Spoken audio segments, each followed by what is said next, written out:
Magandang araw sa lahat. Ngayon, tatalakayin natin kung ano yung globalisasyon. Pero bago yan, papakilala ko muna ang aking sarili. Ako si Kit Van Bryant Monsanto, 19 years old. Ano nga ba ang globalisasyon?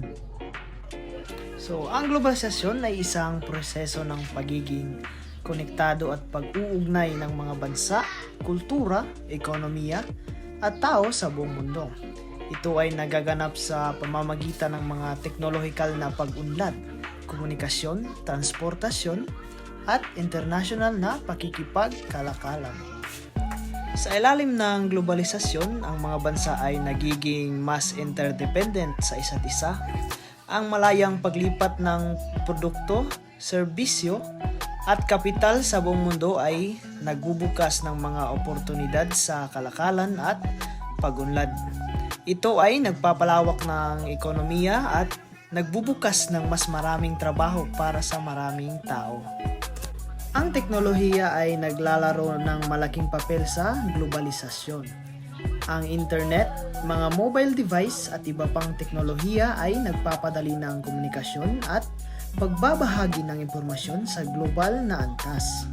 Ito ay nagbibigay daan sa mas mabilis na pagtanggap at paglipat ng kaalaman at ideya.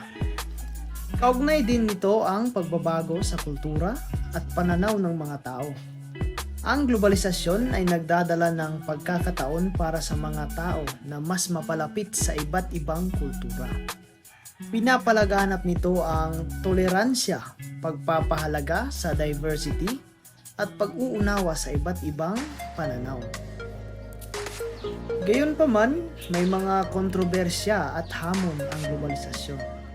May mga panganib na maaaring magresulta sa hindi pantay na distribusyon ng yaman, pagkawala ng lokal na kultura, at pagiging mas komplikado ng mga problemang pandaigdig tulad ng pandemics at climate change.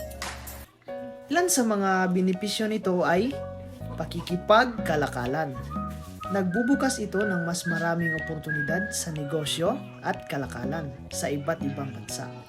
Nagdadala ng iba't ibang produkto at serbisyo para sa mas maraming tao. Ang ikalawa naman ay ang pag-unlad ng teknolohiya. Pinapabilis ang globalisasyon ang pagpalaganap ng teknolohiya at komunikasyon. Nagbibigay daan sa pagbabahagi ng kaalaman at impormasyon sa buong mundo. Ang ikatlo naman ay kultura na palitan. Binibigyan tayo ng pagkakataon na maunawaan at masiyahan sa iba't ibang kultura, pati na rin sa pagtangkilik at pagpapahalaga sa kanilang mga tradisyon. Ang ikaapat ay pag-unlad ng edukasyon. Dahil sa mas malawak na pag-access sa impormasyon, mas madaling matuto at magkaroon ng pagkakataon ng mga tao na magkaroon ng mataas na kalidad na edukasyon.